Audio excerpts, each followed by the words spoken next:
कहानी बांकरा जिले के छोटे से गांव कि वहां पर श्यामलाल खेत में हल चला रहा है। कपड़े पुराने और चेहरे पर थकान।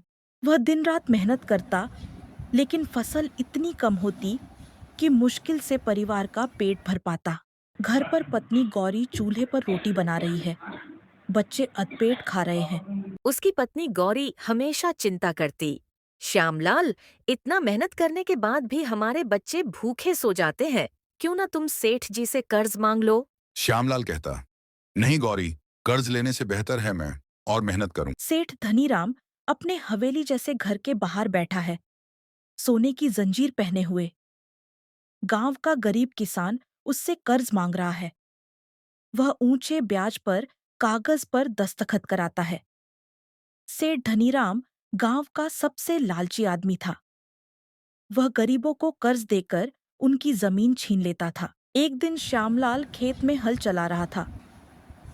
अचानक हल्का फाल किसी कठोर चीज से टकराया। उसने मिट्टी हटाई तो वहां से एक चमकता हुआ सुनहरा हल निकला।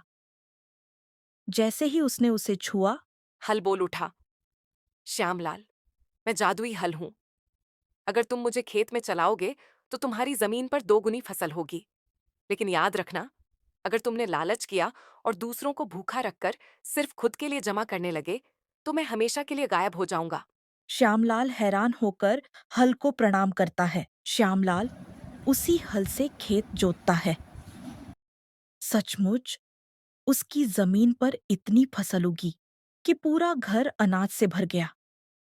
बच्चे हंसते खेलते, गौरी की आंखों में खुशी के आंसू। श्यामलाल पड़ोसियों को मुफ्त अनाज बांटता है।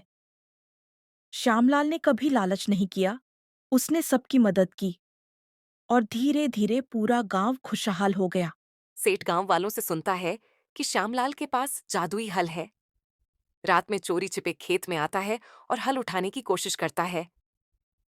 जैसे ही वह हल को छूता है, हल चमक उठता है और धनीराम के हाथ जल जाते हैं। हल की गूंजती आवाज, लालचियों के लिए मेरे पास कुछ नहीं है। सेठ डर कर भागता है।